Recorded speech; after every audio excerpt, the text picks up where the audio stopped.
Hi hello ನಮಸ್ತೆ welcome back to my YouTube channel Lakshmi India. ನಾನು ಲಕ್ಷ್ಮಿ ಮಾತಾಡ್ತಾ ಇರೋದು. ಯಾರೆಲ್ಲ ಮೊದಲನೇ ಸಾರಿ ನನ್ನ ಚಾನಲ್ನ ನೋಡ್ತಿರೋ ಪಟ್ಟದ ಸಬ್ಸ್ಕ್ರೈಬ್ ಮಾಡ್ಕೊಂಡು ನನಗೆ ಸಪೋರ್ಟ್ ಮಾಡಿ ಬನ್ನಿ. ಇವತ್ತು ನನ್ನ ಚಾನಲಲ್ಲಿ ಮನಿ ಸೇವಿಂಗ್ಸ್ ಬಗ್ಗೆ ಹೇಳ್ತಾ ಇದ್ದೀನಿ.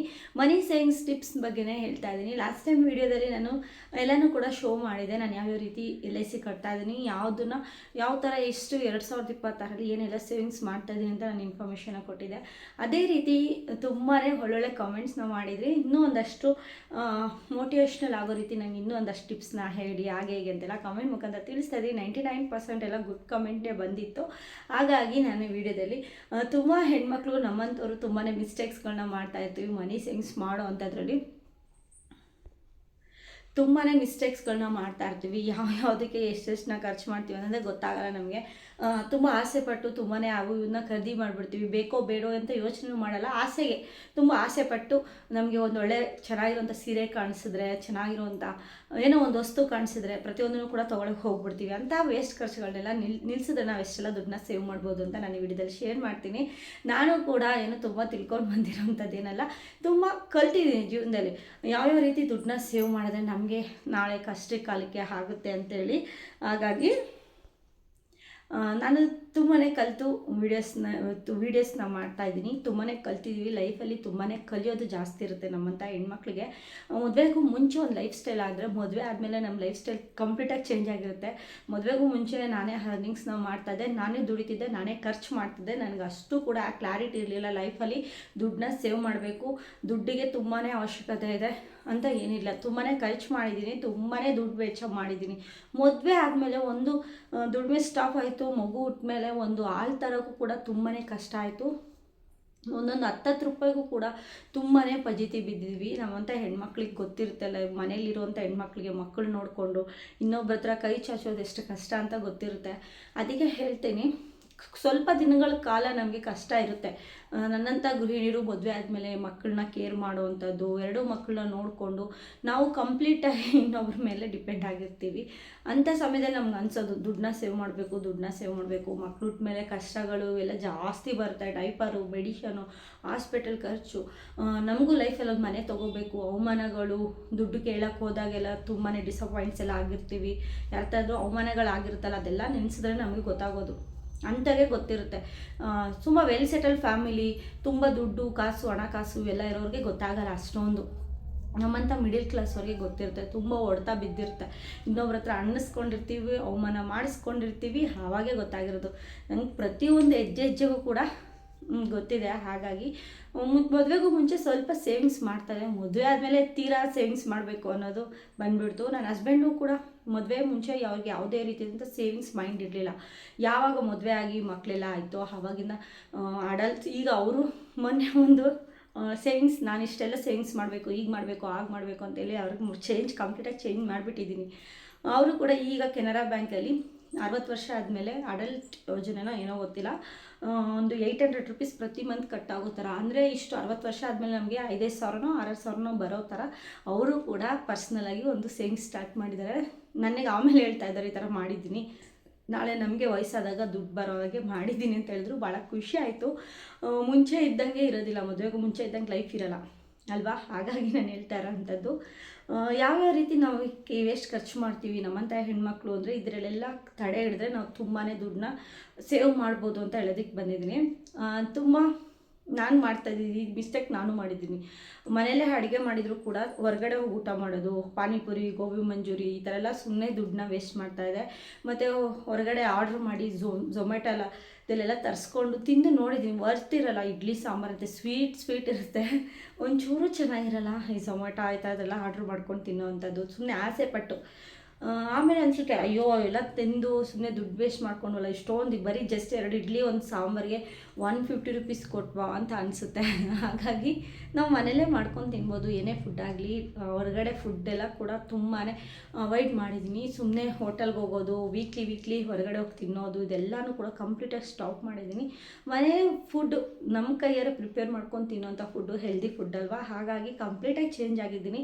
ಮತ್ತು ಮನೇಲೂ ಕೂಡ ಮುಂಚೆಲ್ಲ ತುಂಬಾ ರೇಷನ್ ಎಲ್ಲ ತರಿಸೋದು. ಇಬ್ಬರಿದ್ದಾರೆ 6 ಚಪಾತಿ ಸಾಕಾಗುತ್ತೆ, ಬಟ್ ಆದರೆ 10 ಚಪಾತಿ ಮಾಡಿ ವೇಸ್ಟ್ ಮಾಡ್ತಿದ್ದೆ. ಈಗ ಎಲ್ಲನೂ ಕರೆಕ್ಟ್ ಕರೆಕ್ಟಾಗಿ ಮಾಡ್ತೀನಿ. ಇಷ್ಟೇ, 6 ಚಪಾತಿಗೆ ಎಷ್ಟು ಹಿಟ್ಟು ಹಾಕಬೇಕೋ ಅಷ್ಟೇ ಹಾಕಿ, ಕಡಿಮೆ ಆದ್ರೂ ವೇಸ್ಟ್ ಆಗದೇ ಇರೋ ರೀತಿ ಮಾಡ್ತಾಯಿದ್ದೀನಿ. ರೇಷನ್ ಎಲ್ಲ ತರಿಸ್ಕೊಂಡು ವೇಸ್ಟ್ ಮಾಡೋ ಅಂಥದ್ದು ಆ ಥರ ಏನೂ ಮಾಡಲ್ಲ. ತುಂಬಾ ಯೋಚನೆ ಮಾಡಿ ಎಲ್ಲನೂ ಖರ್ಚು ಮಾಡೋದ್ರ ಬಗ್ಗೆನೂ ಕೂಡ ತುಂಬ ಯೋಚನೆ ಮಾಡ್ತೀನಿ.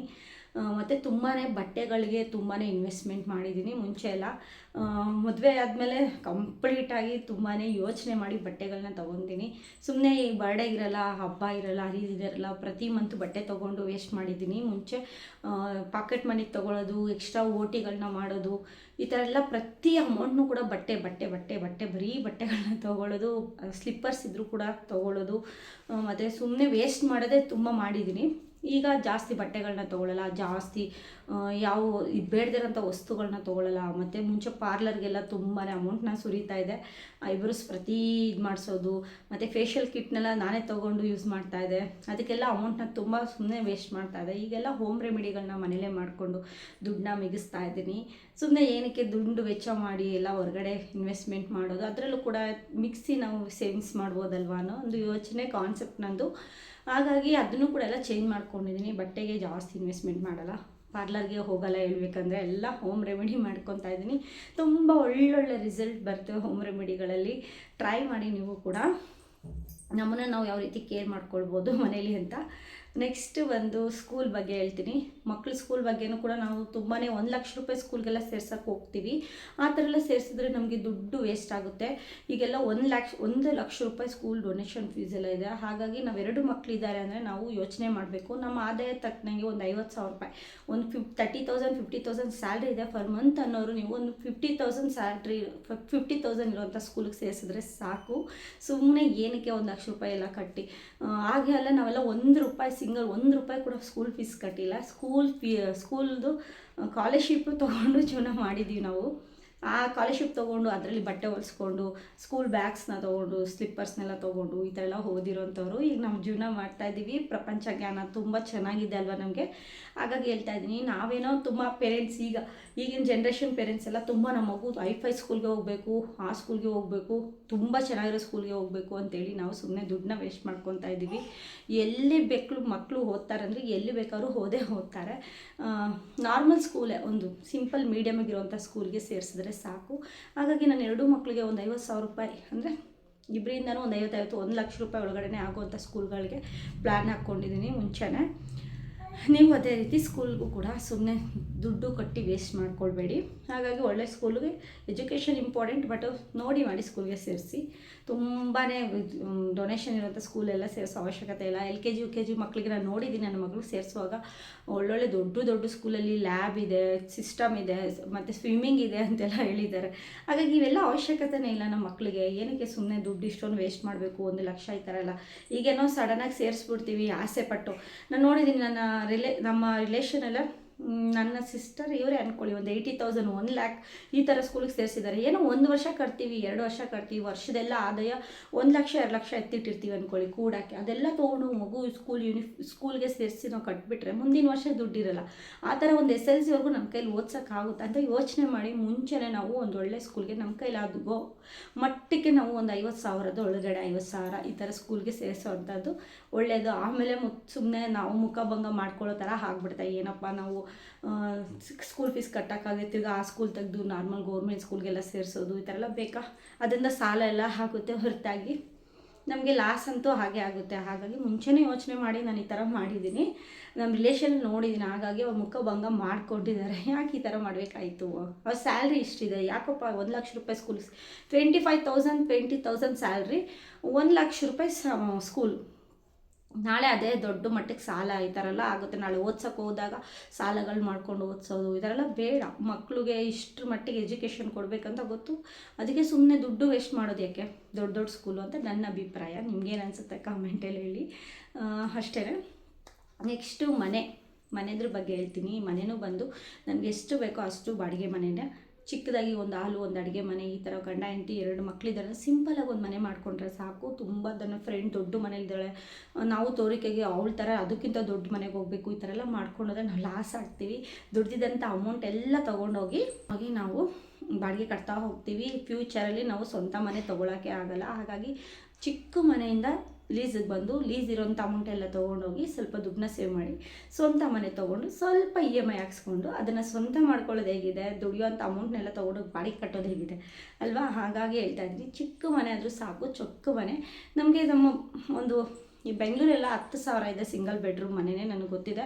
ನಾವಿರೋಂಥ ಪ್ಲೇಸಲ್ಲಿ ಒಂದು 6,000-7,000 ಸಿಂಗಲ್ ಬೆಡ್ರೂಮ್. ನಾನಿರೋಂಥದ್ದು ತುಮಕೂರಲ್ಲಿ. ಲಾಸ್ಟ್ ವೀಡಿಯೋದಲ್ಲಿ ಯಾರೋ ಕೇಳಿದ್ರು, ಹಾಗಾಗಿ ಹೇಳ್ತಾ ಇದ್ದೀನಿ. ಸಾಕು, ನೀವು ದುಡಿತೀರ ಒಂದು 30,000 ದುಡಿತೀರ ಅಂದರೆ ಒಂದು 10,000 ರೂಪಾಯಿ ಬಾಡಿಗೆ ಮನೆ ಸಾಕು. ತೀರಾ ಒಂದು 15,000 ಈ ಥರ ಡಬಲ್ ಬೆಡ್ರೂಮ್ ನಮ್ಮ ಆದಾಯಕ್ಕೂ ಮೇಲೆ ಜಾಸ್ತಿ ದೊಡ್ಡ ಮನೆ ಬೇಡ, ಅವಶ್ಯಕತೆ ಇಲ್ಲ. ಹಾಗಾಗಿ ಹೇಳ್ತಾ ಇದ್ದೀನಿ, ನಾಳೆ ಸ್ವಂತ ಮನೆಯೇ ತೊಗೋಬೋದು. ಎಷ್ಟಿದೆಯೋ ಅಷ್ಟು ಹಾಸಿಗೆ ಇದ್ದಷ್ಟೇ ಕಾಲು ಚಾಚಬೇಕು ನಾವು. ತೀರಾ ಎಲ್ಲದನ್ನೂ ಸಾಲ ಮಾಡಿಕೊಂಡು ದುಡ್ಡಿರೋದೆಲ್ಲ ಎಲ್ಲದಕ್ಕೂ ಈ ಥರ ಎಲ್ಲ ಖರ್ಚು ಮಾಡಿಬಿಟ್ರೆ ನಾಳೆ ನಮಗೆ ಕಷ್ಟ ಅಂದಾಗ ಯಾರು ಕೊಡ್ತಾರೆ ಅಮೌಂಟು? ಕೈ ಚಾಚಬೇಕಾಗ್ಬಾರ್ದು. ಹಾಗಾಗಿ ಕೈ ಚಾಚದೇ ನಾವು ಮುಂಚೆನೇ ಎಲ್ಲನೂ ಕೂಡ ಕಂಟ್ರೋಲ್ ಮಾಡಿಕೊಂಡು ಲೈಫಲ್ಲಿ ದುಡ್ಡನ್ನ ಸೇವ್ ಮಾಡ್ತಾ ಬಂದರೆ ನಾಳೆ ಫ್ಯೂಚರಿಗೆ ವಯಸ್ಸಾಗಿರೋಂಥ ಕಾಲದಲ್ಲಿ ಕುತ್ಕೊಂಡು ತಿನ್ಬೋದು. ಹಾಗಾಗಿ ಹೇಳ್ತೀನಿ. ನೆಕ್ಸ್ಟ್ ಒಂದು ಮನೆ ವಿಚಾರ ಈ ರೀತಿ ಆಯಿತು. ಗಂಡ ಅಂತೂ ಇಬ್ಬರು ದುಡಿತಾ ಇದ್ದಾರೆ ಅಂದರೆ ಒಬ್ಬರು ಮನೆ ಕೆಲಸ, ಮನೆ, ಮಗು ಫೀಸು ಈ ಥರ ಎಲ್ಲ ಆದರೆ ಹೆಂಡ್ತಿ ದುಡ್ದಿರೋವಂಥದ್ದು ಸೇವಿಂಗ್ಸ್ ಮಾಡ್ತಾ ಬನ್ನಿ. ಸೇವಿಂಗ್ಸ್ ಮಾಡಿಕೊಂಡು 1 by 1 ನೀವು ಗೋಲ್ಡಲ್ಲಿ ಇನ್ವೆಸ್ಟ್ಮೆಂಟ್ ಮಾಡೋದು, ಸೈಟಿಗೆ ಇನ್ವೆಸ್ಟ್ಮೆಂಟ್ ಮಾಡೋದು, ಹೊಸ ಮನೆ ತೊಗೊಳ್ಳೋ ಅಂಥದ್ದು, ಈ ಥರದಲ್ಲಿ ಗುಡ್ ಇನ್ವೆಸ್ಟ್ಮೆಂಟ್ಗಳಲ್ಲಿ ಯೂಸ್ ಮಾಡಿ ಆಗ್ತಾ ಬನ್ನಿ ದುಡ್ಡನ್ನ. ದುಡ್ಡಿದೆ ಅಂದರೆ ಚೀಟಿ ಬಗ್ಗೆ ನಾನು ಲಾಸ್ಟ್ ಟೈಮ್ ಹೇಳಿದೆ. ಚೀಟಿ ಬಗ್ಗೆ ನನಗೂ ಗೊತ್ತಿದೆ, ತುಂಬ ಕಡೆ ಚೀಟಿಗಳನ್ನ ಎತ್ಕೊಂಡು ಓಡೋಗ್ಬಿಡ್ತಾರೆ. ಹಾಗಾಗಿ ಚೀಟಿನಿ ನಂಬಿಕೆ ಇದ್ದರೆ ಮಾತ್ರ ಕಟ್ಟಿ, ಇಲ್ಲಾಂದರೆ ಕಟ್ಟಬೇಡಿ. ನಾನು ಕೂಡ ಅಷ್ಟೇ, ನಂಬಿಕೆ ಇದ್ರೇ ಕಟ್ಟಿ ಅಂತಲೇ ಹೇಳಿದ್ದೀನಿ. ಲಾಸ್ಟ್ ಕಮೆಂಟಲ್ಲಿ ಯಾರೋ ಹೇಳಿದ್ರಿ ಚೀಟಿ ತುಂಬ ಫ್ರಾಡ್ ಆ್ಯಂಡ್ ಫೇಕ್ ಅಂತೆಲ್ಲ. ಹಾಗಾಗಿ ನನಗೂ ಗೊತ್ತಿದೆ ಫೇಕ್ ಅಂತ. ನಾವು ಯೋಚನೆ ಮಾಡಿ ಕಟ್ಟಬೇಕು. ಚೀಟಿ ಕಟ್ಟಿಲ್ಲ ಅಂದರೆ ನಾವು ಗೋಲ್ಡಲ್ಲಿ ಇನ್ವೆಸ್ಟ್ಮೆಂಟ್ ಮಾಡೋದ್ರಿಂದ ಡಬಲ್ ಆಗುತ್ತೆ. ಹೇಗೆ ದುಡ್ಡನ್ನ ಕೂಡಿರ್ತೀವೋ ಹಾಗೆ ಅದನ್ನು ಇನ್ವೆಸ್ಟ್ಮೆಂಟ್ ಮಾಡಿ ಡಬಲ್ ಮಾಡೋದು ನಮಗೆ. ಈಗ ಗಂಡ ಒಬ್ಬರೇ ದುಡಿತಾ ಇದ್ದಾರೆ ಅಂದರೆ ಅದರಲ್ಲಿ ತುಂಬ ಹೆಣ್ಮಕ್ಳನ್ನ ನೋಡಿದ್ದೀನಿ, ಗೋಲ್ಡಲ್ಲೇ ಇನ್ವೆಸ್ಟ್ಮೆಂಟ್ ಮಾಡಿ ಗೋಲ್ಡ್ಗಳನ್ನ ಬೈ ಮಾಡ್ತಾರೆ. ಮತ್ತು ಬ್ಯಾಂಕಲ್ಲೆಲ್ಲ ಇಂಟ್ರೆಸ್ಟ್ ಸ್ವಲ್ಪ ಕಡಿಮೆ ಇದೆ. ಹೆಲ್ತ್ ಇನ್ಶೂರೆನ್ಸ್ ಕಡ್ಡಾಯವಾಗಿ ಮಾಡಿಸ್ಕೊಳ್ಳಿ. ಹೆಲ್ತ್ ಇನ್ಶೂರೆನ್ಸ್ ನಾನು ಹುಡುಕ್ತಾ ಇದ್ದೀನಿ, ನನಗೆ ಗೊತ್ತಾಗ್ತಾ ಇಲ್ಲ ಎಲ್ಲಿ ಮಾಡಿಸ್ಬೇಕು ಏನು ಅಂತ. ಇಯರ್ಲಿ ಮಾಡಿಸ್ತಾ ಇದ್ದೀನಿ ಹೆಲ್ತ್ ಇನ್ಶೂರೆನ್ಸ್ ಮಾಡಿಸ್ಕೊಂಡ್ರೆ ನಾಳೆ ನಮ್ಮ ಹತ್ರ ಇರೋಂಥ ಸೇವಿಂಗ್ಸ್ ಹಾಳಾಗದೆ ನಮ್ಮ ಹತ್ರನೇ ಇರುತ್ತೆ. ಹಾಗಾಗಿ ಹೆಲ್ತ್ ಇನ್ಶೂರೆನ್ಸ್ ಕಡ್ಡಾಯವಾಗಿ ಮಾಡಿಸ್ಕೊಳ್ಳಿ. ನೆಕ್ಸ್ಟು ವೆಕೇಷನ್ಗಳಿಗೆ ಹೋಗೋದು, ಟೂರು ಟ್ರಿಪ್ಪು ಈ ಥರ ಎಲ್ಲ ವೆಕೇಷನ್ಗೆ ಹೋಗೋದು, ಅಲ್ಲೆಲ್ಲ ನೋಡಿ ನಿಯರ್ ಬೈ ನಮಗೆ ಎಷ್ಟು ನಾವು ದುಡಿಯೋಂಥ ಅಮೌಂಟಲ್ಲಿ ಎಷ್ಟು ಮಟ್ಟಿಗೆ ನಾವು ಟ್ರಿಪ್ನ ಹೋಗೋಕ್ಕಾಗುತ್ತೆ. ಪ್ರತಿ ಇಯರ್ಲಿ ಒನ್ಸ್ ಹೋಗಿ ಸಾಕು. ನನ್ನ ಪ್ರಕಾರ ನಾನು ಇಯರ್ಲಿ ಒನ್ಸ್ ಹೋಗ್ತಾ ಇದ್ದೀನಿ. ನಿಮ್ಮ ಅಭಿಪ್ರಾಯ ಅದು. ಇಯರ್ಲಿ ಒಂದು ಸರಿ ನಾವು ವೆಕೇಷನ್ಗೆ ಹೋದರೆ ಸಾಕು. ಜಾಸ್ತಿ ವೆಕೇಷನ್ಗೆಲ್ಲ ಹೋಗಿ ದುಡ್ಡನ್ನ ಖರ್ಚು ಮಾಡೋದು, ದುಡಿಯೋದು ಎಷ್ಟು ಕಷ್ಟನೋ ಅಷ್ಟೇ ಖರ್ಚು ಮಾಡೋದು ತುಂಬ ಈಸಿ. ತಿರ್ಗಾ ಮತ್ತೆ ದುಡಿಯೋದು ಎಷ್ಟು ಕಷ್ಟ ಅಲ್ವಾ. ಹಾಗಾಗಿ ಹೇಳ್ತಾ ಇರೋವಂಥದ್ದು. ಈ ಥರ ವೆಕೇಷನ್ಗೆ ಹೋಗೋದನ್ನು ಕೂಡ ನಾವು ಸ್ವಲ್ಪ ಕಂಟ್ರೋಲಾಗಿ ಮಾಡಿಕೊಂಡು ದುಡ್ಡನ್ನ ಎಲ್ಲೆಲ್ಲಿ ಸೇವ್ ಮಾಡೋಕ್ಕಾಗುತ್ತೆ, ಎಲ್ಲೆಲ್ಲಿ ಫೋಲ್ ಮಾಡಿ ತಡೆಗಟ್ಬೋದು ಅನ್ನೋದನ್ನು ಯೋಚನೆ ಮಾಡಬೇಕು. ನೆಕ್ಸ್ಟ್ ಬಂದು ಈ ಥರ ಎಲ್ಲ ಹೇಳಿದ್ದೀನಿ. ನನಗೆ ಯಾವ್ಯಾವ ತಿಳಿದಿದೆ ಈ ಥರ ಎಲ್ಲ ನಾನು ಕಂಪ್ಲೀಟಾಗಿ ಸ್ಟಾಪ್ ಮಾಡ್ತಾ ಬಂದಿದ್ದೀನಿ. ಬಟ್ಟೆ ವಿಚಾರವಾಗಿರ್ಬೋದು, ಹೊರಗಡೆ ತಿನ್ನೋ ವಿಚಾರವಾಗಿರ್ಬೋದು, ಸ್ಕೂಲ್ ಫೀಸ್ ವಿಚಾರವಾಗಿರ್ಬೋದು, ಮನೆ ವಿಚಾರವಾಗಿರ್ಬೋದು, ಪ್ರತಿಯೊಂದರಲ್ಲೂ ಕೂಡ ಗೃಹಿಣಿಯರು ದುಡ್ಡನ್ನ ಸೇವ್ ಮಾಡಬೇಕು. ಸೇವ್ ಮಾಡಿದ್ರೇ ನಮಗೆ ಒಂದೊಳ್ಳೆ ಅನುಕೂಲ. ಇಲ್ಲಾಂದರೆ ನಾನು ನೋಡಿದ್ದೀನಿ, ನಾಳೆ ಸಾಲ ಮೇಲೆ ಸಾಲ ನನ್ನ ಹತ್ಕೊಂಡು ಗೋಲ ಅನ್ನಂಗೆ ತುಂಬಾ ಪ್ರಾಬ್ಲಮ್ಸ್ ಮಾಡ್ಕೊಂಬಿಟ್ಟು. ಈಗ ರೀಸೆಂಟ್ಲಿ ನನ್ನ ಫ್ರೆಂಡ್, ನನಗೆ ಗೊತ್ತಿರೋರೆ ಲಾಸ್ಟ್ ಇಯರ್ ತುಂಬಾ ಚೆನ್ನಾಗಿದ್ರು, ಇನ್ಕಮ್ ಚೆನ್ನಾಗಿ ಬರ್ತಿತ್ತು. ಅವಾಗೆ ಅವ್ರು ಸೇವಿಂಗ್ಸ್ ಮಾಡಿದೆ. ಸಡನ್ಲಿ ಯಾವುದೋ ಯಾರ ಮೇಲೂ ಡಿಪೆಂಡ್ ಆಗಿದ್ರು, ಮನೇಲಿ ಯಾವುದೋ ಒಬ್ಬರು ಡಿಪೆಂಡ್ ಆಗಿದ್ದು. ಈಗ ಸಡನ್ಲಿ ಅವ್ರ ಮನೇಲಿ ಈಗ ಎಷ್ಟು ಸಾಲ ಮಾಡ್ಕೊಂಡ್ಬಿಟ್ಟಿದ್ದಾರೆ ಅಂದರೆ ಸ್ವಂತ ಅವ್ರ ಮನೇಲಿ ಅವ್ರು ಇರ್ತಾಯಿಲ್ಲ, ಅಷ್ಟರ ಮಟ್ಟಿಗೆ ಸಾಲ ಮಾಡಿಕೊಂಡು ಮನೇಲಿ ಇದ್ದಷ್ಟು ಬಾಗ್ಲಾಕೊಂಡು ಎಲ್ಲೋ ಹೋಗ್ಬಿಡೋ ಥರ ಈ ಥರ ಎಲ್ಲ ಮಾಡ್ಕೊತಾ ಇದ್ದಾರೆ. ಏನಕ್ಕೆ ಸಾಲ ಆಯ್ತು ಅಂದರೆ ರೀಸನ್ನೇ ಇಲ್ಲ. ಏನೋ ಒಂದು ರೀಸನ್ ಇರಬೇಕಲ್ಲ. ಈ ಥರ ಸಾಲ ಆಗಿದ್ದು ಈ ಪ್ರಾಬ್ಲಮಿಂದ ಅಂತ. ಸುಮ್ಮನೆ ಇಲ್ಲಿ ಸಾಲ ತೊಗೊಂಡು ಅಲ್ಲಿ ಸಾಲ ತೊಗೊಂಡು ಆಡಂಬರವಾಗಿ ಜೀವನ ಮಾಡೋಕ್ಕೆ ಹೋಗಿ ಸಾಲದ ಮೇಲೆ ಸಾಲ ಮಾಡಿಕೊಂಡು ನಾಳೆ ಲೈಫ್ನ ಲೀಡ್ ಮಾಡೋಕ್ಕಾಗದೆ ತುಂಬ ಜನ ಸೂಸೈಡ್ ಮಾಡಿಕೊಂಡ್ರು ನೋಡಿದ್ದೀವಲ್ವ ನಮ್ಮ ಕಣ್ಮುಂದೆ. ಹಾಗಾಗಿ ಲೈಫಲ್ಲಿ ಪ್ರತಿಯೊಂದಕ್ಕೂ ನಾವು ದುಡಿಯೋವಂಥ ಪ್ರತಿಯೊಂದು ಅಮೌಂಟು ತಿಪ್ಪೆಗೆ ಹೆಸರು ಲೆಕ್ಕ ತಪ್ಪಾರ್ದು ಅಂತೇಳಿ ಪ್ರತಿಯೊಂದು ಅಮೌಂಟ್ನು ಕೂಡ ಸೇವ್ ಮಾಡಿಕೊಂಡು ಚೊಕ್ಕದನವಾಗಿ ಜೀವನ ಮಾಡೋದನ್ನ ನಾವು ಕಲಿಬೇಕು. ನಮ್ಮಂಥ ಹೆಣ್ಮಕ್ಳು ಅಂತ ಹೇಳೋದಕ್ಕೆ ಇಷ್ಟಪಡ್ತೀನಿ. ಪಾಪ ಅವ್ರು ನೋಡಿದ್ರೆ ತುಂಬ ಬೇಜಾರಾಗುತ್ತೆ ನನಗೆ. ತುಂಬ ಚೆನ್ನಾಗಿ ನನ್ನ ಮುಂದೆನೇ ನಮ್ಮ ಎದುರು ಬದ್ರು ಮನೆಯಲ್ಲೇ ಇದ್ದವರು ಈಗ ಯಾಕಪ್ಪ ಇಷ್ಟೊಂದು ಸಾಲ ಮಾಡ್ಕೊಂಡು ಸಾಲದಿಂದ ಹೇಗೆ ಹೊರಗಡೆ ಬರ್ತಾರೆ ಅನ್ನೋದೇ ಗೊತ್ತಿಲ್ಲ. ಅಷ್ಟರ ಮಟ್ಟಿಗೆ ಸಾಲ ಮಾಡ್ಕೊಂಡಿರೋದು. ದುಡಿಯೋದು 15,000 ಅಂದರೆ ಸಾಲ 30,000. ಈ ಥರ ಆದರೆ ಹೇಗಿರುತ್ತೆ ಗೊತ್ತಾ, ಸಾಲದವ್ರು ಹೇಗೆಲ್ಲ ಮಾತಾಡ್ತಾರೆ, ಎಷ್ಟೆಲ್ಲ ಚುಚ್ಚು ಮಾತಾಡ್ತಾರೆ. ನಾನು ಕೂಡ ಸ್ವಲ್ಪ ಅಮೌಂಟ್ನ ಕೊಟ್ಬಿಟ್ಟಿದ್ದೀನಿ, ನನಗೂ ಕೂಡ ಗೊತ್ತಿರಲಿಲ್ಲ ಇಷ್ಟೆಲ್ಲ ಸಾಲ ಮಾಡ್ಕೊಂಡಿದ್ದಾರೆ ಅಂತ. ಈಗ ಎಷ್ಟು ಸರಿ ಹೋಗಿ ಕೇಳೋದು ಬರೋದು ಈ ಥರ ಆಗೋಗಿದೆ. ಹೇಗೆ ದುಡ್ಡು ಇಸ್ಕೊತೀನಿ ಅಂತಲೇ ಗೊತ್ತಿಲ್ಲ ಅವ್ರ ಹತ್ರ. ನೋಡಬೇಕು. ಈ ಥರ ಮಾಡ್ಕೊಂಡಿದ್ದಾರೆ. ಒಂದು ಟೈಮಲ್ಲಿ ತುಂಬ ಚೆನ್ನಾಗಿದ್ದವರು, ಹಾಗಾಗಿ ಈಗ ಸಾಲ ಹೇಗೆ ಮಾಡ್ಕೊಂಡಿದ್ದಾರೆ, ಹೇಗೋ ಆಗಿಬಿಡ್ತು ಅಂತಾರೆ. ಅದಕ್ಕೆ ಹೇಳೋದು, ಹೇಗೋ ಆಗ್ಬಿಡೋಕ್ಕಿಂತ ಮುಂಚೆನೇ ನಾವು ಸೇವಿಂಗ್ಸ್ ಮಾಡಿಕೊಂಡು ಯಾರ ಹತ್ರನೂ ಬಯಸ್ಕೊಳ್ದಂಗೆ ಜೀವನ ಮಾಡೋದೇ ದೊಡ್ಡ ಇಂಪಾರ್ಟೆಂಟ್ ಅಲ್ವಾ. ಕೆಟ್ಟ ಟೈಮ್ ಬಂದಿದೆ ಅವ್ರಿಗೆ, ಒಳ್ಳೆ ಟೈಮ್ ಬರಲಿ. ತುಂಬ ಜನ ನೋಡಿದ್ದೀನಿ ನಾನು, ಸಾಲ ಮಾಡಿಕೊಂಡು ಊರು ಬಿಟ್ಟು ಹೋಗಿರೋದು, ಊರು ಬಿಟ್ಟೇ ಓಡೋಗ್ಬಿಟ್ಟಿದ್ದಾರೆ, ಮತ್ತು ಸೂಸೈಡ್ ಮಾಡ್ಕೊಂಡಿದ್ದಾರೆ. ಈ ಥರ ಎಲ್ಲ ತುಂಬ ನನ್ನ ಕಣ್ಮುಂದೆನೂ ನಡೆದಿದೆ ಈ ಥರ ಇನ್ಸಿಡೆಂಟ್ಸ್ ಎಲ್ಲ. ಹಾಗಾಗಿ ನಾಳೆ ಆ ಥರ ಪರಿಸ್ಥಿತಿ ಬರಬಾರ್ದು ನಮಗೆ, ನಾಳೆ ಇನ್ನೊಬ್ರ ಹತ್ರ ಬಯಸ್ಕೊಳ್ಳೋ ಪರಿಸ್ಥಿತಿ ಬರಬಾರ್ದು, ಅವಮಾನಗಳಾಗಬಾರ್ದು ಅಂತೇಳಿ ನಾನು ತುಂಬಾ ಬುದ್ಧಿ ಕಲ್ತ್ಕೊಂಡು ಸೇವಿಂಗ್ಸ್ನ ಸ್ಟಾರ್ಟ್ ಮಾಡಿಕೊಂಡು ಲೈಫಲ್ಲಿ ಚಿಕ್ಕದಾಗಿ ಚೊಕ್ಕದಾಗಿ ಜೀವನ ಮಾಡ್ಕೊಂಡು ಹೋಗ್ತಾ ಇದ್ದೀನಿ. ಎಲ್ಲ ದೇವರ ಆಶೀರ್ವಾದದಿಂದನೇ. ನೋಡೋಣ. ಇಷ್ಟೇ ನನಗೆ ಗೊತ್ತಿರೋಂಥ ಸೇವಿಂಗ್ಸ್ ಬಗ್ಗೆ ನಾನು ಇನ್ಫಾರ್ಮೇಷನ್ ಕೊಟ್ಟಿದ್ದೀನಿ. ಸೇವಿಂಗ್ಸ್ ಖರ್ಚಾಗದೆ ವೇಸ್ಟ್ ಆಗದೆ ಇಷ್ಟೆಲ್ಲ ಸೇವಿಂಗ್ಸ್ ಮಾಡ್ತಾಯಿದ್ದೀನಿ ಅಂತ ಇನ್ಫಾರ್ಮೇಷನ್ನ ಕೊಟ್ಟಿದ್ದೀನಿ. ನನ್ನ ಇನ್ಫಾರ್ಮೇಷನ್, ನನ್ನ ಸೇವಿಂಗ್ಸ್, ಮೈ ಸೇವಿಂಗ್ಸ್ ಬಗ್ಗೆ ನಿಮ್ಗೆ ಏನು ಅನಿಸ್ತದೆ ಕಮೆಂಟ್ ಮುಖಾಂತರ ತಿಳಿಸಿ. ನಿಮಗೂ ಯಾವುದಾದ್ರೂ ಸೇವಿಂಗ್ಸ್ ಬಗ್ಗೆ ಈ ಥರ ಇನ್ನೂ ಸೇವಿಂಗ್ಸ್ ಮಾಡ್ಬೋದು ಅನ್ನೋದಾದರೆ ನೀವು ಹೇಳಿ.